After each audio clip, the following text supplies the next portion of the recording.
You've said before that this music with the Redcoats is positive music. Why is that such an important thing to you? Is it because of your relationship with God? Absolutely. I mean, we all have to admit that something is going on in the world right now. Nobody really put their finger on it exactly. For me, when times get this confusing, the Bible talks about there's days of confusion that are coming where right is wrong, black is white, everything's upside down. I mean, it talks about this exactly. And there's a lot of things contributing to the darkness. And a lot of it is music, and a lot of it is movies and guns in movies and video games shooting people. Nobody really talks about that. I mean, it's not helping. I mean, you can't do that anymore. And I'm not like super liberal where I'm going to say that's a problem, so you need to remove that. It's just like you can't legislate morality, right? Everyone's going to do what they're going to do. You can only suggest and say, and because we're all in this world together, everyone sees things differently. It's like a train taking off and we don't know where it's going. So, I mean, that's our jobs. My job as a Christian is just to go, what can I do to help without being preachy, without telling somebody what to do and condemn them, because I'm no better than anybody. I'm worse. So, it's my thing that I can do is in my life out here on the road and everything I do with my wife and my family is to be as positive influence as I can. And by writing lyrics, that responsibility is huge. So you can write things opposite of what this world is going by lifting people up, and making people look at things and hope. There's hope. There's hope after death. The whole life doesn't end and everything is over. There's something else after. And I'm trying to find the tricky slope of not being preachy, but saying, God loves you. It's nobody's too far gone, and just look at this, look at this, read about this and see if it's true. So my goal is to try and not write anything dark and depressing. And you can write dark things and dark chords and different things like that. But I kind of refuse at this point in my life to end it where it's a dark ending, because there's always hope. If I can play bass in a band at 63 years old, there's hope for anybody. I mean, so I'm just burned out on the negative, and I just want to cling to the positive. Um, eh, how do you reconcile your faith and your belief system with certain settings you might be thrust into or around in a rock and roll setting, whether it be something that's actually happening or having to take a gig where you have to perform with somebody that either doesn't necessarily have I don't want to say doesn't necessarily have the same belief system, but may have even gone even further off the deep end, in ways that are totally otherwise irreconcilable with your faith. Do you just try to be the best positive influence you can? I mean, because rock and roll, as we know, and granted, now a lot of the people you're playing with are much older, so they're no longer, imbibing in the same, you know what I mean? How do you Yeah. how do you how do you reconcile that and keep yourself grounded, or do you just keep to yourself in that and let everybody do their own thing?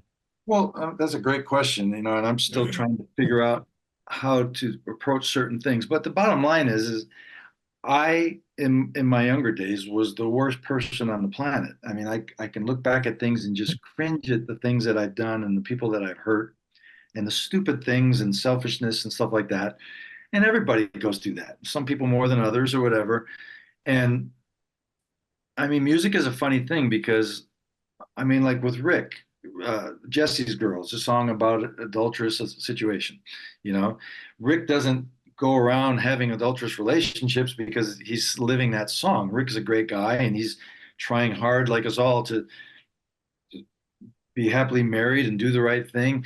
I mean, it's a tough balance because um, music is just a slippery slope, I guess, where you can get off the trail fast. I mean, I go to church every week at Harvest, and they have amazing music in California, and they're playing music that glorifies God, and it's amazing.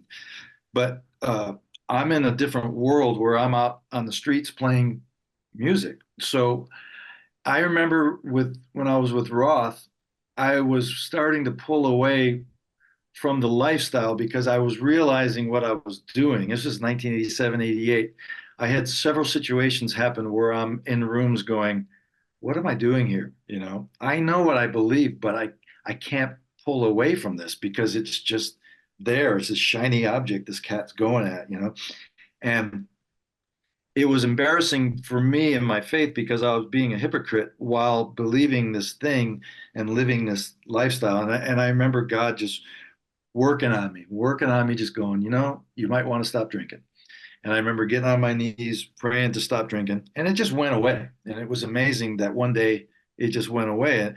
And I could still feel God saying, well, you're going to have to deal with this part of your lifestyle because you don't want that in your life later when you're married. You want to get free from that. And miraculously, that went away too through praying and just going, I'm sick of myself. And when I play with people that I can tell are going through their struggles and they're having their own vices and things that they have, I can almost kind of feel that their struggle because I've gone through it myself. Some of them don't even think they have a struggle because they don't care. And that's fine. I mean, I'm not paid to be out here being anyone's social monitor guy or trying to, all I can do is be consistent in my lifestyle and in a way that, I mean, these guys out here, every band I played with has become my best friends. There's nothing that I would say, man, I mean, some guys, they know what I think and they kind of go, I can't stop doing this. Can you help me out? Or whatever. It's like, it's kind of a little uncomfortable position because you don't want to be that guy that nobody wants to hang with because they think that you're going to think that you're holier than thou. And it's so far the other way. It's kind of hard to even talk about because that's my responsibility out here is to be that guy, to be these people's friends, and the struggles that they have are no different than I had. So it's it's a challenge on certain things, because the older I get, the less authentic I feel about going up on stage and playing the part because I am playing the part of a rock star. I'm not a rock star. I'm playing the part of somebody that goes out on stage for a couple hours and people think, "Oh yeah," but you take your thing off and you come back and you go, I'm not that. So it's easy for me, because I know who I am. But that's a great question because it's hard to answer because uh, you can only get so close to certain guys and some guys know where you're at and they leave you alone or they ask questions and you just have to be ready for anything. And sometimes you got to just meet people where they're at and just be the example so that when or if they're ready, if it's God starts speaking to their soul, you might be able to, and I'm not trying to use this as a pun, but be the instrument, Right. Yeah.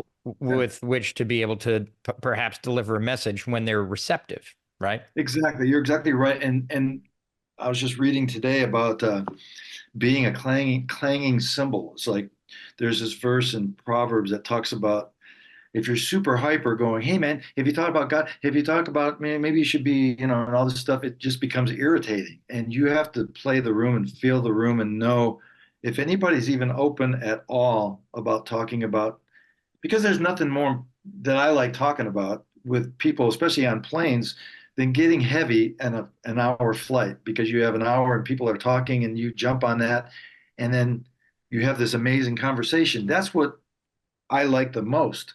But when you're with everybody every day, you can't just get in people's faces and you are what you are and it's the long haul. And people see you live 12 years and they go, okay, I noticed that you didn't do this and you did do this and you were that's the long haul of what we're called to do. But yeah, it can get pretty irritating if you read the room wrong and you get in some. I remember this road manager who's become an amazing friend of mine.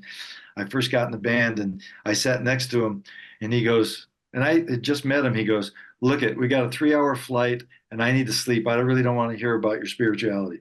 I was like going, I didn't even say anything, and I always bring that up to him You about, got the reputation. So yeah, so 12 years later, he's sending me all this stuff online about God and stuff, and we laugh about it. But yeah, I mean, you are what you are, you know. Well, Matt, thank you so much for joining us. It's been an absolute pleasure. Thank you so much, and great questions, man. You're digging deep. Thanks, man. Ladies and gentlemen, Matt Bissonette.